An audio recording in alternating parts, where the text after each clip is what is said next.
நம்முடைய சிறப்பு பேச்சாளர்கள் வருகிறார்கள். அவர்கள் கோயம்புத்தூர் கரும்புக்கடை அஹ்லு சுன்னத் வல் ஜமாத் பள்ளிவாசலுடைய தலைமை இமாம் மட்டுமல்ல, சமுதாயத்தினுடைய பல்வேறு சுன்னத் வல் ஜமாத்தினுடைய கொள்கைகளை ஆணித்தரமாக தமிழகம் மட்டுமல்ல கடல் கடந்த நாடுகளுக்கும் சேவையாற்றி வருகின்ற எங்களது பாசமிகு உள்ளம் நிறைந்த மௌலானா மௌலவி அல் ஹாஃபிஸ் அப்துல் அஜீஸ் ஃபாசில் பாக்கரி எம்ஏ எம்பில் ஹசரத் அவர்கள் இப்பொழுது சிறப்புரை ஆற்றுவார்கள். அனைவரும் தயவு செய்து அமைதி காத்து நிகழ்ச்சியை சிறப்புப்படுத்துமாறு வேண்டுகிறேன். அஸ்ஸலாமு அலைக்கும் வ ரஹ்மத்துல்லாஹி வ பரகாத்துஹு. நஹ்மதுஹு வ நுஸல்லி அலா ரசூலில் கரீம். அம்மா பஅத். وقد قال الله تعالى في القرآن العظيم والفرقان المجيد قال الذي عنده علم من الكتاب أنا آتيك به قبل أن يلتقي إليك صدق الله العلي العظيم. سبحان ربك رب العزة عما يصفون والسلام على المرسلين والحمد لله رب العالمين. اللهم صل على سيدنا محمد وعلى آله وأصحابه وسلم. اللهم صل على سيدنا محمد وعلى آله وأصحابه وسلم. اللهم صل على سيدنا محمد وعلى آله وأصحابه وسلم. கடையநல்லூர் ஜாமியா ஃபைருல் அன்வார் அரபு கல்லூரி இந்த சிறப்பு பட்டமளிப்பு பெருவிழா நிகழ்ச்சிக்கு தலைமையேற்றிருக்கிற தகுதி வாய்ந்த தலைவர் அவர்களே, ஜாமியாவுடைய முதல்வரும் எங்கள் அன்பிற்கும் மதிப்புக்குரிய சகோதரருமான மரியாதைக்குரிய நாவல் ஹசரத் அவர்களே, ஜாமியாவுடைய ஆசிரியர் பிரமுகர்களே, இந்த சிறப்பான நிகழ்ச்சிக்காக வருகை வந்திருக்கிற அருமையான சமுதாய பிரமுகர்களே, பட்டம் பெறக்கூடிய கண்ணியமிகு மாணவ செல்வங்களே, அருமையான பெரியவர்களே, தாய்மார்களே, இன்று இங்கே பட்டம் பெறக்கூடிய இந்த ஆய்வு பெருமக்களே, அல்லாஹ் ஜல்ல ஜலாலுஹு அவர்களுடைய குடும்பத்திற்கு கண்குளிர்ச்சியாகவும் சமுதாயத்தின் கண்குளிர்ச்சியாகவும் நல்ல ஆக்கிய புரிவானாக. மாசத்திற்குரிய சகோதரர் நவாப்கனி எம்பி அவர்கள், முன்னாள் சட்டமன்ற உறுப்பினர் மரியாதைக்குரிய அபூபக்கர் சாஹிப் அவர்களும் இங்கே வருகை தந்திருக்கிறார்கள். இந்த நிகழ்ச்சியிலே அவர்களும் பேச வேண்டியிருக்கிற சூழ்நிலையில் பட்டமளிப்பு முறையாக இங்கே வீட்டிருக்கிற ஆலிம்பூர் மக்களுக்கு நான் ஒரு சில செய்திகளை மாத்திரம் தெரிவிக்க விரும்புகிறேன். அந்த செய்தியை நாம் சொல்வதற்கு காரணம், இந்த நிறுவனத்தினுடைய சாதகர் நம் பெருமைக்குரிய யூசுப் அன்சாரி நசரத் அவர்களுடைய நசாரத்தின் கீழ் அவர்கள் முதல்வராக இருந்து அவர்களுக்கு கீழ் ஆசிரியராக இருக்கிற வாய்ப்பு ஒரு வருடம் எனக்கு கிடைத்திருக்கிறது. நான் பணியாற்றிய தூத்துக்குடி மம்பமுசலா அரபு கல்லூரிக்கும் அவர்கள் முதல்வராக ஒரு சில ஓரிரு வருடங்கள் இருந்தார். ஓரிரு வருடங்கள் முதல்வராக இருந்தாலும் கூட நான் அங்கு பணியாற்றுகிற காலமெல்லாம் மதரசாவில் பட்டமளிப்பு விழா நடக்கிற போது அன்சாரி ஹசரத் அவர்கள் தான் சிறப்புரையாற்ற வருகிறார். அது நமது பெருமைக்குரிய மர்ஹூம் ஷம்சுதீன் ஹாஜியா அவர்களுடைய ஏற்பாடு. தமிழகம் எப்போதும் மறந்துவிடக்கூடாத சில பெருமக்கள் இருக்கிறார்கள். அந்த வகையிலே நினைவு கூறப்பட வேண்டிய ஒரு பெருமகன் அதிராம்பட்டினத்தை சார்ந்த தொழிலதிபர் ஷம்சுதீன் ஹாஜியா. நம்முடைய அன்சாரி ஹசரத் அவர்களுக்கும் அதே போல தூத்துக்குடி நூர் ஹசரத் அவர்களுக்கும் ரொம்ப பக்கபலமாக இருந்தவர். நமது மன்பூர் இந்த ஜாமில் அன்வார் பைதுல் அன்வார் அரபு கல்லூரியும் தூத்துக்குடி மம்பூர்தலா அரபு கல்லூரியும் உருவாவதற்கான காரணத்தாக்களில் ஒருவர் என்று சொன்னால் கூட மிகையாக. இந்த சிறப்பான நிகழ்ச்சியிலே நான் அவர்களை நினைவு கூற வேண்டும் என்று ஆசைப்படுகிறேன். அல்லாஹ் அந்த பெருமக்களை பொருத்திக் கொள்வானாக. அவர்களுடைய பரக்கத்தினாலே இந்த நிறுவனங்களை இன்னும் மென்மேலும் அல்லாஹ் உயர்த்தி எழுப்புவானா.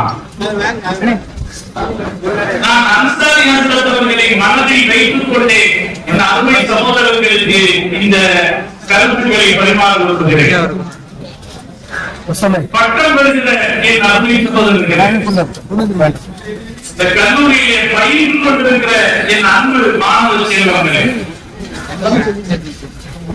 ஆலிமாக நீங்கள் இங்கிருந்து பட்டம் பெற்று செல்ல இருக்கிறீர்கள். ஆலிம் என்கிற வார்த்தைக்கு உள்ளே இரண்டு கருத்துக்கள் அடங்கி இருக்கிறது என்பதை வரலாறு நமக்கு சொல்லி காட்டுகிறது. ஆலிம் என்பவர் அலீமாக இருக்க வேண்டும், அதிகமாகவும் இருக்க வேண்டும். இந்த பட்டமளிப்பு விழா உரையின் செய்தியாக உங்களுக்கு நான் இந்த ரெண்டு வார்த்தைகளை விட்டு செல்கிறேன். நீங்கள் ஒரு மனதில் ஒரு நியத்து வைத்துக் கொள்ளுங்கள். நாம் அலீமாகவும் இருப்போம், அதிகமாகவும் இன்ஷா அல்லாஹ். வச்சுக்கலாமா? அலீமாக இருக்கிறதுனா என்ன அர்த்தம்? என்னென்ன விஷயங்களை பற்றிய தெளிவு அறிவு நமக்கு இருக்க வேண்டுமோ அவற்றை பற்றி எல்லாம் தெரிந்தவர்களாக நாம் இருக்க வேண்டும். ஆலிம் என்பவர் அவருக்கு கல்லூரியில் கற்றுத்தரப்படுகிற பாடங்களில் மட்டும் தேர்ச்சி பெற்றவராக இருந்தால் போதாது. சமூகத்தில் இன்று இந்த நிமிஷம் வரைக்கும் எந்த நிகழ்வுகள் நடந்து கொண்டிருக்கிறதோ அந்த நிகழ்வுகள் அனைத்தையும் பற்றி தெரிந்தவராக இருக்க வேண்டும், இல்லையா? எனக்கு ஒரு ஃப்ரெண்ட் இருக்காரு, மும்பையில அங்க இருக்கிற ஒரு பெரிய பல்கலைக்கழகத்தில் கம்ப்யூட்டர் சயின்ஸ் துறை தலைவராக இருக்கிறார். காயல்பட்டணத்தை சார்ந்தவர். அந்த நண்பர் சொல்வாரு, அது கம்ப்யூட்டர் படிக்கவே கூடாது. நான் சொன்னேன், உலகமே கம்ப்யூட்டர் படிப்பு தேவை ஓடுது, நீங்க கம்ப்யூட்டர் படிக்க கூடாதுங்கிறீங்க, என்ன தொகை எப்படி சொல்றீங்க? அவர் சொன்னாரு, படிச்சு முடிக்க முடியாது, தினசரி படிச்சுக்கிட்டே இருக்கணும். ஒவ்வொரு நாள் புது புது ஆப்புகள் வந்துகிட்டே இருக்கா இல்லையா? புது புது ஆப்புகள் வருகிறது, புது புது சாப்ட்வேர்கள் வருகிறது. ஒவ்வொரு நாளும் நாம் படித்துக் கொண்டே இருக்க வேண்டும். ஒரு நாள் புதிதாக வருகிற ஒன்றை நாம் படிக்க தவறுவோமானால் நாம் பின்தங்கி விடுவோம். அதனால ரொம்ப டென்ஷன் பிடிச்ச வேலை சார் அப்படின்னு அவர் சொன்னார். அப்ப அவருக்கு நான் சொன்னேன், அப்படின்னா உங்களை விட கஷ்டமான வேலை எங்களோட. ஏன்னா உலகத்தில் புதிது புதிதாக பொருட்களும் காரியங்களும் உருவாகிற போதெல்லாம் அது ஜாயிஸா ஜாயிஸ் இல்லையா, ஹலாலா ஹராமா, அதை பயன்படுத்தலாமா பயன்படுத்த கூடாதா என்று சொல்ல வேண்டிய பொறுப்பு எங்களுக்கு இருக்கா இல்லையா? ஒண்ணு இல்ல, சிம்பிள். நேற்று ஜும்மா முடிச்சு தொடர்ந்து முடிச்சு மெஹராப் என்று வெளியே வர்றேன். மெஹராப்ல ஒரு இளைஞர் வர்றார். அந்த இளைஞர் வந்து ரொம்ப கவலையோட செய்தி சொல்றாரு, எனக்கு கல்யாணம் ஆகி குழந்தை இல்ல, டாக்டர் போய் விசாரித்தோம், உங்க மனைவிக்கு சிலை மூட்டை கம்மியா இருக்கு, அதை சரி செய்திடலாம், ஆனா உங்களுடைய டின்னரில் போதிய திறன் இல்லை, அதனால நாம் ஒண்ணு செய்யலாம், எங்ககிட்ட மீன்ஸ் பேங்க் இருக்கிறது, கரு பேங்க் இருக்குது, மீன்ஸ் பேங்க் கூட இல்ல, கருமுட்டை சேமித்து வைத்திருக்கிறார்கள். எனவே அந்த கருமுட்டை டொனேஷன் செய்வதற்கான ஏற்பாடு இருக்கு. அன்பளிப்பாக தரப்பட்ட கருமுட்டை இந்த இடத்திலே இருக்கிறது, அதை நாங்கள் உங்கள் மனைவி வயிற்றில் வைத்து விடவா என்று கேட்கிறார்கள். அப்படி செய்கிறார். நமக்கு என்ன தெரியணும்? இன்றைக்கு உருவாகி இருக்கிற நவீன மருத்துவம் தெரிய வேண்டும், அதன் பின்னணியில் இருக்கிற மார்க்க சட்டம் தெரிய வேண்டும். மார்க்க சட்டத்தை கூட நாம் வாதிக்கு வந்தபடி சொல்லிவிட முடியாது இல்லையா? சில நேரத்தில் இந்த பொதுக்கூட்ட மேடைகள்ல ஆங்கிலம் நலம் என்று சொன்னார்கள் அப்படின்னு சில பேர் பொதுவா ஒரு கருத்தை பரப்பி போயிடுவாங்க. நான் அப்படி சொல்றவங்க நிறுத்தி கேட்கறது, என்னைக்கு சொன்னாங்க, எப்ப சொன்னாங்க, உங்களுக்கு ஹலால் ஹராம் என்று சொல்வதற்கான அர்த்தம் தெரியுமா இல்லையா? ஆளும் யாரும் அவர் நினைச்சா இது ஹலால் ஹராம் என்று சொல்லிவிட முடியாது. அதற்கு குர்ஆன் என்ன சொல்கிறது என்று ஆதாரம் காட்ட வேண்டும், நபிமொழிகளில் இருந்து ஆதாரம் காட்ட வேண்டும், முன்னோர்கள் என்ன பத்வாக்களை சொன்னார்கள் என்பதையெல்லாம் சேர்த்துதான் ஒரு சட்டத்தை பத்வாவாக சொல்ல முடியும். ஆங்கிலம் என்கிற ஒரு மொழி படிக்க கூடாது என்று ஆதிக்கம் சொல்வார்கள் என்றால் இதற்கான அடிப்படை ஆதாரங்கள் இல்லாமல் சொல்லியிருக்க முடியாது. ஒருவேளை அன்று அவர்கள் அதை ஹராம் என்று சொல்லியிருந்தார்கள் என்றால் இன்றும் அது ஹராமாக தான் இருக்கும். அப்ப ஆளுங்களாக இருக்கிற நாம ஒரு பத்வா சொல்றது அப்படின்னா நம்ம இஷ்டத்துக்கு சொல்ல முடியாது, அது என்னன்னு தெரியும் இல்லைங்களா? அப்ப நாம ஒவ்வொரு நிமிஷத்திலே யார் எந்த கேள்வியை கேட்டு வருவார்கள் என்று சொல்ல முடியாது. அப்படி கேட்டு வருகிற போது இன்னைக்கு இருக்கிற சூழ்நிலையில நான் பார்த்து சொல்றேங்க அப்படின்னு சொல்றதுக்கு நேரம் இருக்காது. ஏன்னா அவசரமாக மருத்துவமனை உட்கார்ந்து கொண்டு கேள்வி கேட்கிறார்கள். அது ஒரு அவசர சந்தர்ப்பத்தில் ஒரு கேள்வி கேட்கிற போது உடனடியாக பதில் சொல்ல வேண்டிய தேவை நமக்கு இருக்கிறது. அப்படி தேவை இருக்கிற போது பதில் சொல்ல முடியாமல் போகுமானால் ஒரு ஆளின் தோற்று போவதில்லை, இஸ்லாம் தோற்று போய்விடுகிறது. இதை நாம் கவனிக்க வேண்டும். அதனால ஆளுங்களுக்கு என்ன கடமை இருக்கிறது என்றால் அழிவாக இருக்க வேண்டும், எல்லா விஷயங்களையும் தெரிந்து கொண்டிருக்க வேண்டும், அப்டேட்டடாக இருக்க வேண்டும். அல்லாஹ் தௌஃபீக் செய்வான். இங்கு பட்டங்களுக்கு செய்கிற உங்களை நான் கேட்டுக்கொள்கிறேன், அன்சாரி ஹஸரத்தின் வாரிசுகளாக நாம் கொஞ்சம் நம்மை எண்ணி பார்த்துக் கொள்ள வேண்டும். ஹஸரத் எப்படி இருப்பாங்க, அவருடைய சொற்பொழிவுகள் எப்படி இருக்கும், அவருடைய சமூகத்திற்கு எப்படி நம்பிக்கை தரக்கூடிய ஒரு பெருமகனாக இருந்தார்கள் என்பதை எண்ணி பார்க்குமாறு நான் உங்களை கேட்டுக்கொள்கிறேன். அலீமாக இருக்கிறது. அதே போல அலீமாக இருந்தால் நாம் எல்லாத்தையும் தெரிஞ்சிருக்கிறவராக இருந்தால் மாத்திரம் பத்தாது, அதிகமாக மதத்தானவர்களாக இருக்க வேண்டும், காரியம் சாதிக்கும் திறன் படைத்தவர்களாக இருக்க வேண்டும். அல்லாஹ் தஆலா குர்ஆனில் நமக்கு அதற்கு வழிகாட்டுகிறார். பழைய வரலாறு நம்ம மக்கள்கிட்ட மூசா அலைஹிஸ்ஸலாம் ஈசா அலைஹிஸ்ஸலாம் சொன்னா சில பேர் இப்படி கேட்கிறது, என்னங்க உங்களுக்கு மூசா ஈசாவை தவிர வேற வரலாறு தெரியாதான்னு கேட்கிறது. நான் சொல்லுவேன், அல்லாஹ் அதை பற்றி மட்டும்தான் சொன்னான். நெல்சன் மண்டேலாவை பற்றியோ ஆபிரகாம் லிங்கன் பற்றியோ அல்லாஹ் சொல்லல. அல்லாஹ் இதைத்தான் சொன்னான். ஆனா அல்லாஹ் சொன்ன அந்த நபிமார்களுடைய வரலாற்றிலேயே இன்றைய நம்முடைய வாழ்க்கைக்கு எவ்வளவோ பாடங்கள் இருக்குது அப்படின்னு சொல்றது உண்டு. நம்ம கடமை என்னன்னா 4000 வருஷத்துக்கு முன்னாடி வாழ்ந்த இப்ராஹிம் அலைஹிஸ்ஸலாம் இன்னைக்கு எப்படி பயன்படுறாங்கன்னு எடுத்துக்காட்ட வேண்டிய பொறுப்பு நம்மள.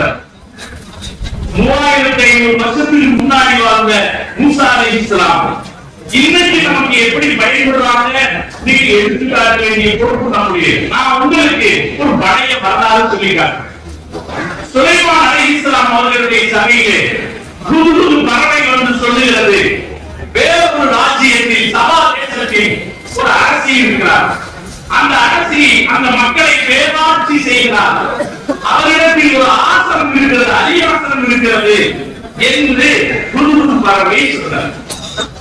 சுலைமான் அலைஹிஸ்ஸலாம் அவர்கள் சபையோரிடத்தில் கேட்டார்கள், அந்த அரியாசனத்தை என்னிடத்தில் சீக்கிரம் கொண்டு வந்து யார் சேர்க்க முடியும் என்று கேட்டார். தெரியுமாங்க? அப்ப பலமான ஜின்னு சொல்லிட்டு இந்த சபை முடிவதற்குள் நான் கொண்டு வந்து விடுகிறேன். இந்த சபை முடிவதற்குள் நான் கொண்டு வந்தேன். அதற்கு அடுத்து அல்லாஹ் சொல்லி காட்டுகிறார், ஒரு ஆலிம் சொன்னார். ஆலிம் சொன்னார் என்கிற போது உலகம் அதை பலவாறு நினைக்கக்கூடும். ஆலிம் என்றார் ஒருவேளை இன்ஜினியரிங் படித்தவராக இருக்கலாம், அல்லது மருத்துவம் படித்தவராக இருக்கலாம், அல்லது ஹிப்னாட்டிசம் படித்தவராக இருக்கலாம் என்றெல்லாம் நினைக்கிறார். அந்த கேள்விக்கு இடமில்லாமல் அல்லாஹ் தெளிவுபடுத்துகிறான். வேத ஞானம் படித்த ஒருவர் சொன்னார், நீங்கள் கண்மூடி சிறப்பதற்குள் நான் அதை கொண்டு வந்து விடுகிறேன் என்று சொன்னார். சுலைமான் அலைஹிஸ்ஸலாம் காலத்தில் ஒரு ஆலிம் சொன்னதாக குர்ஆன் பதிவு செய்கிற செய்தி என்ன சொல்லுகிறதுனா, ஆலிம் என்பவர் வெறும் அறிஞராக மாத்திரம் இருந்தால் போதாது, வல்லவராகவும் இருக்க வேண்டும், அமீராகவும் இருக்க வேண்டும். அவருடைய சக்திக்கு உட்பட்ட காரியங்கள் ஒரு ஜின்னால் செய்துவிட முடியாத காரியத்தை கூட ஒரு வல்லமை ஜின்னால் செய்ய முடியாத காரியத்தை கூட தகுதிமிக்க ஒரு ஆலிமான் நிறைவேற்றிவிட முடியும் என்பதை எல்லாம் சொல்லி காட்டுகிறார். எல்லா ஆலிம்சார்களுக்கும் இந்த ஆயத்து ஒரு கண்முன்னாடி வைக்க வேண்டிய ஒரு ஆயத்து. எங்களுக்கு என்ன சக்தி இருக்கு? ஒரு சின்ன விட பெரிய சக்தி இருக்கு. அதை செய்கிற திறமை இருக்கணும் என்று நாம் நினைக்க வேண்டும். நான் நிறைய பட்டம் விட்டு செல்கிற பயிற்சிகளை பார்க்கிறேன். நம்மிடத்தில் சராசரியான ஆலிமாக இருந்துவிட்டு போகலாம் என்கிற சிந்தனை இருக்கக்கூடாது. ஏதாவது ஒரு பள்ளிவாசலுக்கு 10,000க்கும் 15,000க்கும் சம்பளம் வாங்கி கொண்டு 5 நேரம் தொழுகை நடத்திவிட்டு மக்கள் சாக்களை பார்த்துக் கொண்டு சராசரியாக செல்லுகின்ற ஒரு ஆலிமாக மட்டும் இருக்கிறார் என்று நினைக்கக்கூடாது. சமூகத்திற்கு தேவையான சாதனைகளை செய்து முடிக்கிற திறன் படைத்தவர்களாக இருக்க வேண்டும் என்றும் நாம் நினைக்க வேண்டும். அப்படி நினைக்க தவறினால் நாம் இந்த மார்க்கத்திற்கு பாதிப்படைத்துள்ளார். ஆண்களை இந்த தீனின் கோட்டைகள் என்று அறிஞர்கள் சொல்வார்கள் இல்லையா? நம்மளாம் யாரு தீனுடைய கோட்டை? கோட்டை சுவர் பலவீனமாக இருக்கலாமா? கோட்டை சுவர் பலவீனமாக இருக்கலாமா? கோட்டையின் கதவுகள் பலவீனமாக இருக்கலாமா? இருக்கக்கூடாது. இந்த சபையில இன்னைக்கு நாம் முடிவு செய்யும், நான் பலவீனமானவனாக இருக்கக்கூடாது, நான் செல்வம் வடிவமைக்கிறவனாக இருக்க வேண்டும். என்னுடைய செல்வாக்கால் என்னுடைய திறனால் சமூகத்திற்கு சிறந்த காரியங்களை ஆக்குகிறவனாக இருக்க வேண்டும் என்று நான் நினைக்க வேண்டும். சகோதரர்களே, உலகத்தால என்ன முடியும்? ஒரு உதாரணம் சொல்றேன். நான் சுதந்திரம் பெற்ற போது மிகப்பெரிய கலவரம் ஏற்பட்டது. இந்து முஸ்லிம் கலவரம் ஏற்பட்டது. மேற்கு வங்காளத்தில் இந்தியாவுக்கும் பாகிஸ்தானுக்கும் இடையே இருக்கிற எல்லையில் பல்லாயிரக்கணக்கான முஸ்லிம்கள் படுகொலை செய்யப்பட்டார்கள். பல இடங்களில் அந்த படுகொலைகள் நடந்தது. ஒரு ஆச்சரியமான விஷயம், நான் பிளவுபட்ட போது படுகொலைகள் நடந்த விதத்துல உத்தரப்பிரதேச மாநிலம் ஓரளவு பாதுகாக்கப்பட்டது. உத்தரப்பிரதேச மாநிலத்தில் வாழ்ந்த முஸ்லிம்களுக்கு அவ்வளவு பாதிப்பு ஏற்படவில்லை. என்ன காரணம் என்று தேடி பார்த்தீர்கள் என்றால் வரலாறு ஒரு செய்தியை சொல்கிறது. மிகப்பெரிய அளவில் கலவரம் நடக்கிறது. கலவரத்தை கட்டுப்படுத்த இந்திய காவல்துறையினால் இந்திய ராணுவத்தால் முடியல. அந்த சந்தர்ப்பத்தில் தேவபந்து அருள் கல்லூரியுடைய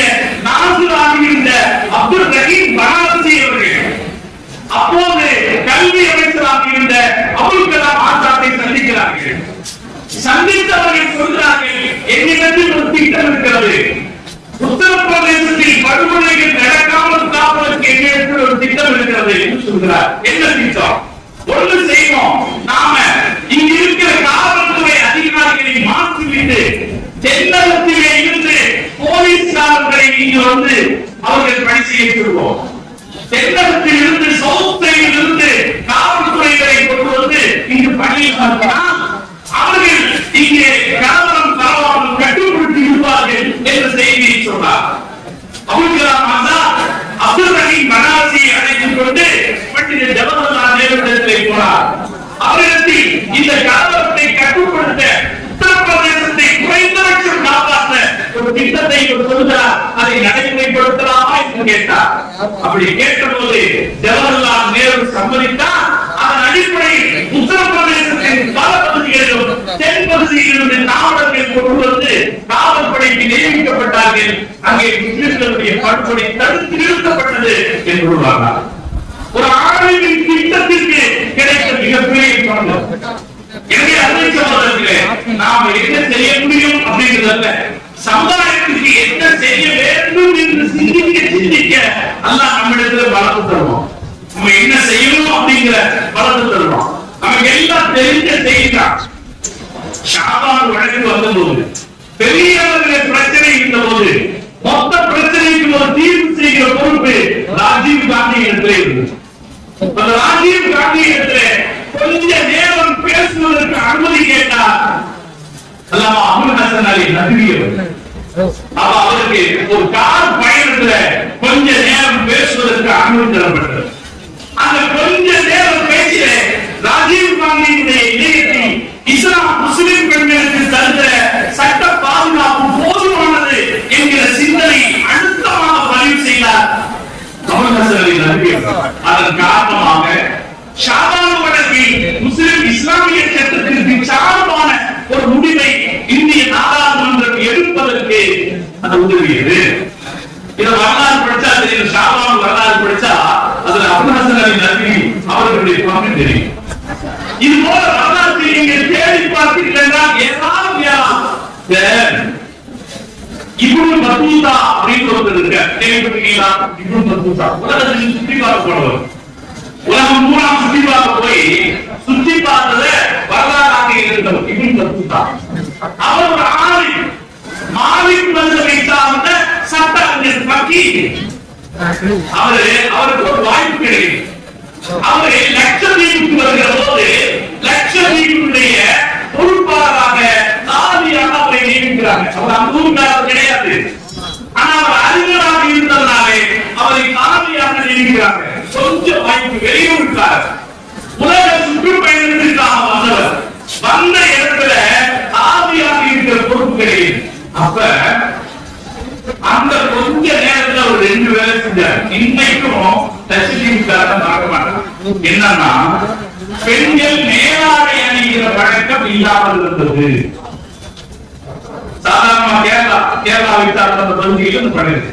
பெண்கள் மேலாடை அணிந்து வருகிற பழக்கம் இல்லாமல் இருந்தது.